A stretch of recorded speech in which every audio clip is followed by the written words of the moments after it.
Today we got the War Wagon, we call it. This is Rescue 1. It's a rescue pumper. It's got 500 gallons of water and a 1500 GPM pump. So again, the War Wagon, let's take a tour.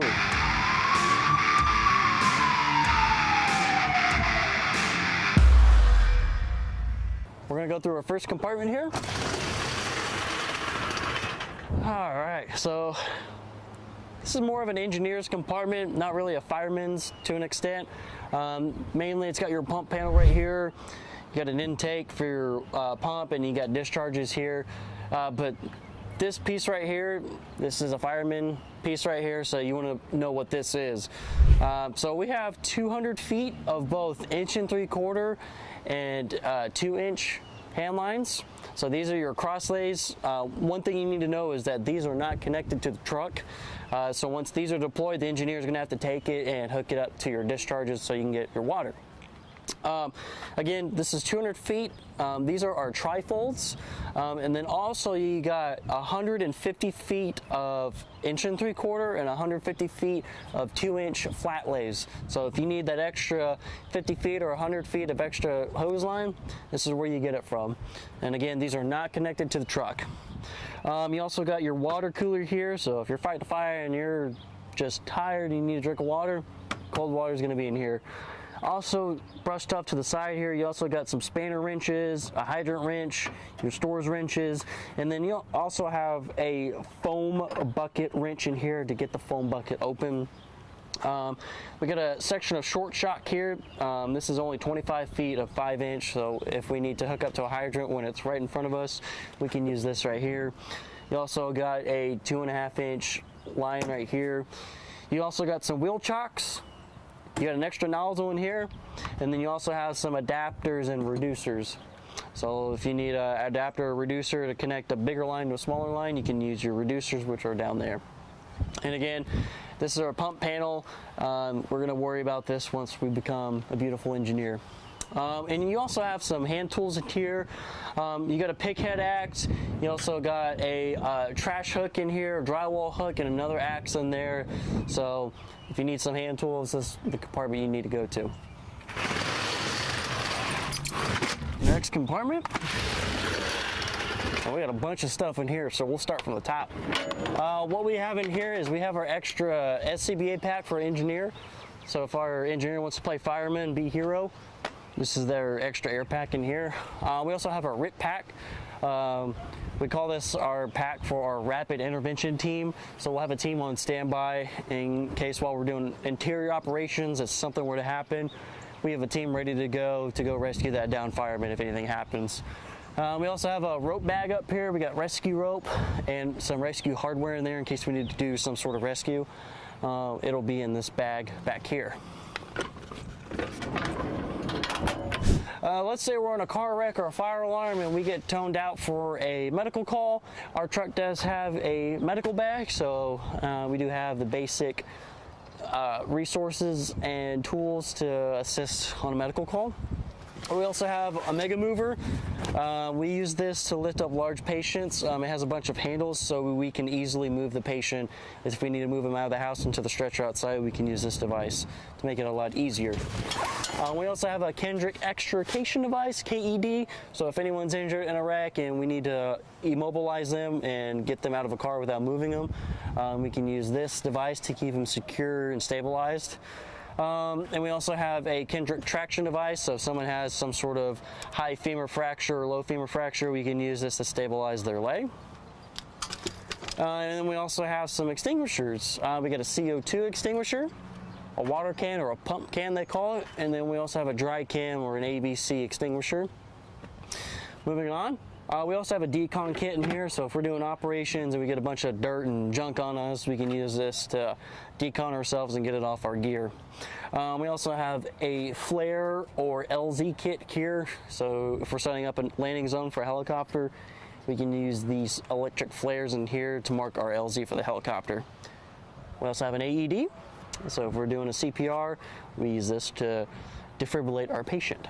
We also have what we call our first response kit or casualty kit. So in here we got a bunch of tourniquets and chest seals in case we run into an MCI or an active shooter type situation.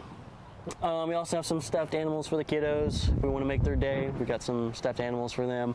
We also have a winch device in here. So throughout the truck, we have different places that the winch can connect to in case we need to do winch operations. And we have our foam nozzle in here, so we can use this to hook it up to the truck. And if we need to suck foam into the truck, say we run out and we need more foam, we can use that device to pull foam from the foam bucket into the truck.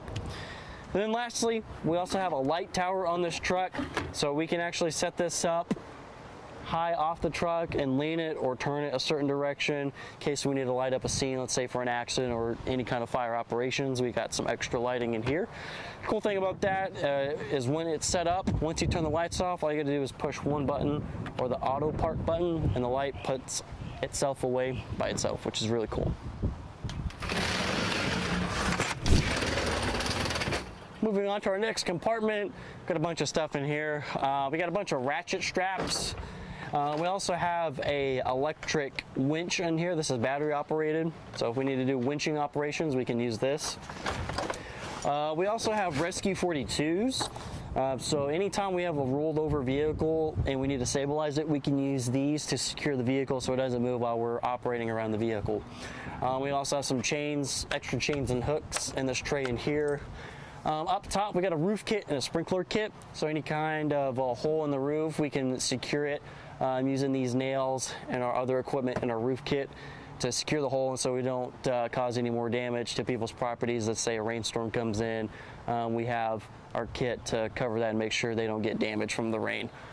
Sprinkler kit, if you have a blown sprinkler head, we need to secure it. We got a couple of wedges in there to secure it so water can stop splashing all over the place. We also have brooms, shovels, and we also have our blitz fire here way in the back in case we need to do a large water operation such as a garage fire or maybe an exposure protection. We have that blitz fire in the back. And then we also have an LDH clamp. So let's say we have 5-inch hose lines on the ground. We need to abruptly stop the water flow. We can have this over the hose line and we can clamp it down to keep water from going through it in case we need to move it from one truck to another.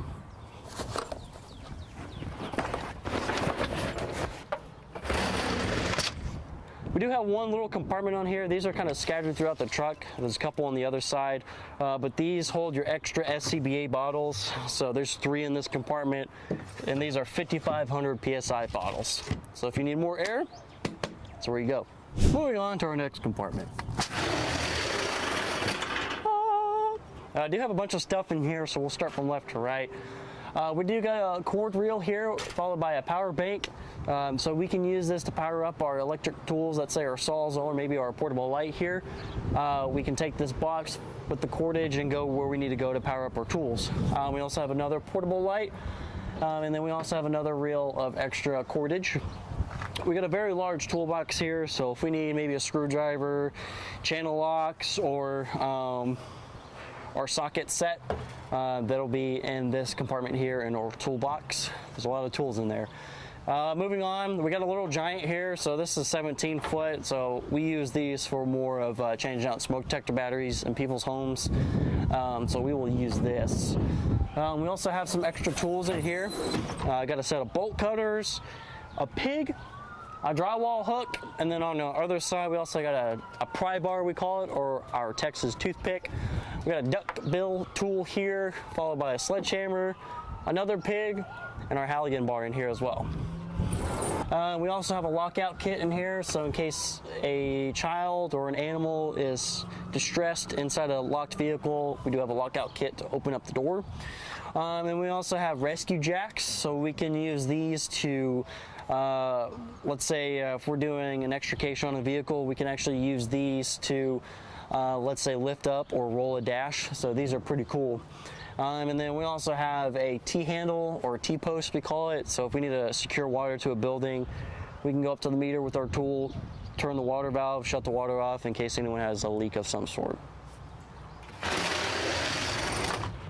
Moving on. This is probably my favorite one because it's got the cool toys in here. So we do have extrication tools in here. These are hydraulics. So this is powered up from a generator in the back here. We turn a switch on the truck to engage our PTO generator, and that powers up our pump back here. Turn this switch on, and then we turn our valves on to which hose line we want. But back here we have spreaders, cutters. We also have 2 rams, a small one and a big one. And then we also have a pedal cutter, so if we need to cut the brake pedal or the acceleration pedal in the vehicle, we can use that to cut it off. And we also got a portable or additional cutters. So we also have a portable pump in here, so if these hose lines don't reach where we need to go, we can take our portable pump. And then we do have extra line back here that we use to power up the tools. So these come off, the hose lines comes off these tools, and we can actually use these tools as well connected to this pump to do our extrication. We also have some 5-inch cut LDH sections of hose. So if we make a cut on a vehicle to prevent ourselves from getting cut from the posts, we can use those to cover them and again, not get cut.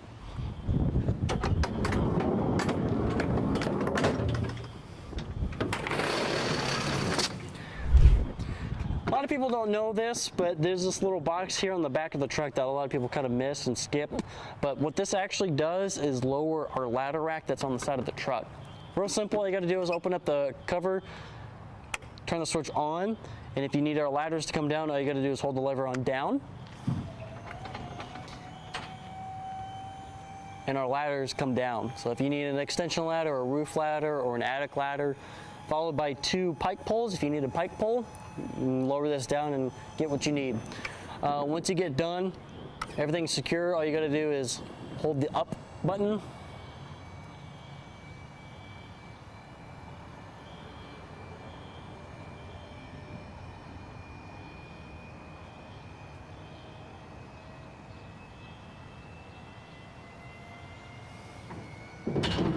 Once it's all the way up, all you gotta do is switch the lever onto off, close the door, and you're done. Moving on. We've got a lot of stuff in this compartment. We'll start from the top. We do have an extra set of electrical cordage, so if we need to power up another set of electrical tools off to the side, we do have another power box that we will hook up our tools to power up the device. We also have an air line on this truck. There's a compressor on here, and we can use this to power up our air tools. We also have a corded sawzall and a battery operated sawzall, so if we need to cut wood or metal, we do have different tips that we use to cut with these tools. We also have a large amount of airbag equipment. We have 2 airbag control modules followed by a lot of air lines, and also a lot of airbags. So the bigger the airbag, the more weight it can lift. The smaller the airbag, the smaller amount of weight that it can lift. We also have kitty litter, or what we call absorbent. So if we're on a wreck and we need to pick up some oil or some fluid, we can use our kitty litter here to make sure it doesn't go into the grass or anything like that. We also have some extra cribbing in here, as well as in here, and then we also have our crash kit. So it's got a glass cutter in there and some cutters in case we need to cut the battery, and it's also got a steering wheel airbag secure, so that goes over our steering wheel in case we're doing any kind of cutting operations, and if the airbag were to go off, that cover prevents the airbag from exploding in the patient's face or a fireman's face, and we don't want that. So that's what we use to secure that. Moving on, we do have an extra compartment here like we had on the other side of the truck. We got 2 more on this side. These ones hold our extra SCBA bottles. So there's 3 in here, and again, these are 5,500 PSI bottles. Our next compartment, we have more cribbing. Instead of wood, we also have plastic ones. So we can use these to secure vehicles. Or if we're doing any kind of airbag lifting operations, we can use these to secure the load that we're lifting up. We also have Kodiak jacks. So anytime you have a rolled vehicle, if you want to secure the vehicle, you can use the Kodiak jacks to secure it. We also have a very large airbag. This one can lift up a large amount of weight. This one is up to 80,000 pounds, so this airbag does lift a lot of weight. It is also very heavy, but again, there's another airbag in this compartment. And again, we have another one of those extra compartments. And this one holds, again, 3 more SCBA bottles. And again, these are 5,500 PSI. So if you need more air, these 2 compartments are where you need to go. Moving on to our next compartment. Starting from the top here, we have salvage tarps. Anytime we're doing interior operations and someone has a 200-foot plasma screen TV, we can use these to protect it so they can watch, you know, their favorite sport of all time, hockey, every day. Moving on to our second row here, we have our gas-powered tools. We have our K12 here, followed by 2 chainsaws. In our black tray in here, we have extra bar oil and fuel needed for our tools here. Third row here, we have our electric fan. This connects to our power banks or any kind of electrical outlet for positive pressure ventilation if needed. We also have a pump can or water can, set of cones, portable generator here with a light attached to it, and we also have a little bandsaw here in this compartment back there. In this compartment, we do have our hoses again. On this truck, the hose lines can be deployed on either side. This truck also has a master discharge on here, so if we need to pump water to another truck, we can use our 5-inch master discharge on this side. We also have another set of discharges over here for our hand lines if we need to deploy the hose on the other side of the truck. And then we also have another intake, so this is where our 5-inch LDH will go to put water into the pump. Also got another set of spanner wrenches and a hydrant wrench in here, followed by 2 sections of short shot, as we call it, or 25 feet of LDH or 5-inch supply line. We also have a foam inductor line in here, so if our foam system's down on this truck, what we can do is hook up our inductor to one of our discharges, put our tube into our foam bucket, and then connect our hand line to it. That's how we get our foam if our foam system goes down. And then we also have a little pigtail here in case we want to do some sort of decon operations. We can put a spare nozzle on the end of that and decon our firemen that go do fireman hero stuff. And then you can also access your tools here on the other side. This tray does pull out, so if you're having difficulty getting the tool out, you can pull this tray out to get your tool or deploy your hose lines a little bit easier. And that's it for this compartment.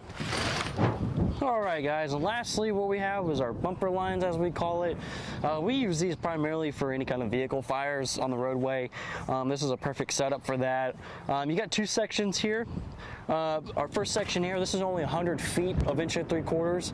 And then also you have another section, this is 150 feet of 1 3/4. So let's say our cross lanes on the side, we're fully depleted of hoses, but we need more, maybe an extra 50-foot section. You could always use one of these sections, take it off the truck and connect it to your hose lines. These ones again are 1 3/4, so these will not work on your 2-inch unless you use an adapter or reducer to connect them. But again, you got 150, correction, you got 100 feet on this side and you got 150 feet on this side. So again, these are primarily used for any kind of vehicle fire, maybe even a dumpster fire, but that's what these are. These are our bumper lines. And then also everyone knows probably what this is. This is our Q siren, so this is the thing that makes the truck go ring, gets people out of the way, and it's really cool. So again guys, thank you for tuning in. This is Rescue 1, aka the War Wagon. This is here at Station 1, home of the Station 1 Pirates. Glad you guys can join us. We'll be moving on.